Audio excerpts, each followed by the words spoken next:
बात 1907 की है। दिल्ली में लोग भीषण गर्मी से परेशान थे और बीमार पड़ रहे थे। तब पुरानी दिल्ली के लाल कुआं बाजार में एक हकीम ने लोगों को ठीक करने के लिए एक दवा इजाद की। ये दवा कुछ और नहीं बल्कि रूह अफ़ज़ा थी। मई 2019 में रूह अफ़ज़ा के गायब होने की खबरें जोरों पर थी, लेकिन ये अफवाहें गलत साबित हुईं। दोस्तों, आज के इस वीडियो के माध्यम से हम आपको बताएंगे कि रूह अफ़ज़ा की शुरुआत कैसे हुई और ये पूरे भारत का पसंदीदा पेय कैसे बन गया।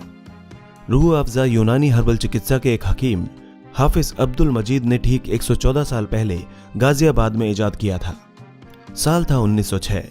इसी साल उन्होंने पुरानी दिल्ली के लाल कुआं बाजार में हमदर्द नामक एक क्लिनिक खोला।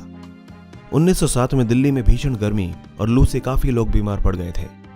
तब हकीम अब्दुल मजीद मरीजों को इसी रूह अफ़ज़ा की खुराक देने लगे। लू और गर्मी से बचाने में हमदर्द का रूह अफ़ज़ा कमाल का साबित हुआ। देखते ही देखते ये दवाखाना रूह अफ़ज़ा की वजह से पहचाना जाने लगा।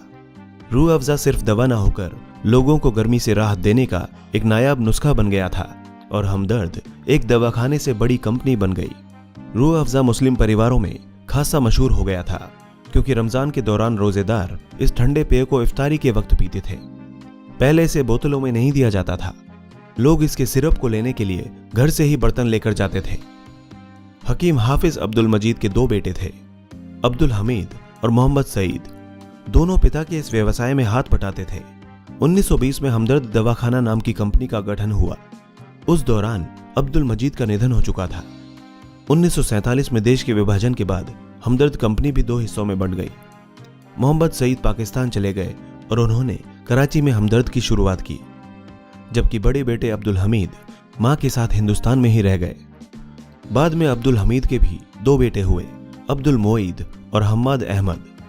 1948 में हमदर्द कंपनी को वक्फ यानी चैरिटेबल बना दिया गया और मुतवल्ली यानी प्रबंधन निदेशक अब्दुल मोईद को बनाया गया, जबकि हम्माद अहमद मार्केटिंग का काम देखने लगे। 1948 की वक्फ डीड थी, लेकिन 1973 में एक संशोधन किया गया और बड़े बेटे अब्दुल मोईद को चीफ मुतवल्ली बना दिया गया, जो वक्फ का फाइनेंस, अकाउंट, प्रोडक्शन सब कुछ देखने लगे। शुरुआती दौर में प्रोडक्शन सीमित मात्रा में होता था।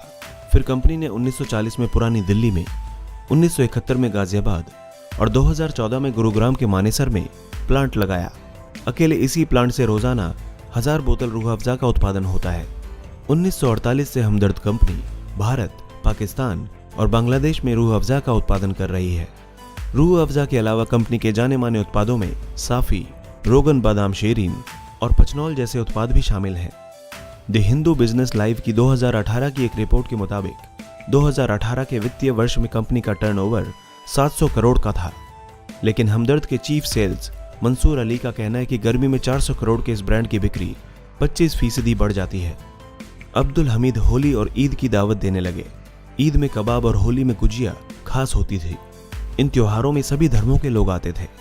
अब्दुल हमीद के निधन के बाद ये दावत बेटे अब्दुल मोईद ने कायम रखी। उनकी दावत में जवाहरलाल नेहरू, इंदिरा गांधी, अटल बिहारी वाजपेयी से लेकर सिने स्टार राज कपूर, दिलीप कुमार, सायरा बानो समेत कई देशों के राजदूत भी आते थे। दिवाली और होली में रूह अफ़ज़ा के गिफ्ट पैक भी बनते थे और नामचीन लोगों के यहाँ पहुंचाए जाते थे। रूह अफ़ज़ा का सिरप बनाने के लिए काफी सारी जड़ी बूटियों, फूलों और फलों का इस्तेमाल होता है। इसमें पीसनेल, चिक्सर, अंगूर किशमिश, यूरोपियन सफेद lily, blue star water lily, gum, borage, धनिया जैसी जड़ी बूटियां होती हैं। तो फलों में नारंगी, नींबू, सेबस, जामुनस, स्ट्रॉबेरी, रसबेरी, चेरी और तरबूज जैसे फलों का इस्तेमाल किया जाता है, जबकि सब्जियों में पालक, गाजर, माफी हफ्गे और फूलों में गुलाब तथा केवड़े का प्रयोग किया जाता है। एक खास किस्म की जड़ी वेटिवर भी इसके सिरप में डाली जाती है। रूह अफ़ज़ा भले ही पहले एक चिकित्सीय पेय की तरह बनाया गया हो, लेकिन जल्दी ही ये गर्मी में शीतलता देने वाला पेय बन गया था। इसके इतने लंबे समय तक टिके रहने की एक वजह यह भी है कि इसकी रेसिपी एक सीक्रेट रेसिपी है, जिसका स्वाद आज भी वैसा का वैसा है। जिस किसी ने भी रूह अफ़ज़ा बचपन में पिया है, उसको आज भी वही स्वाद मिलता है।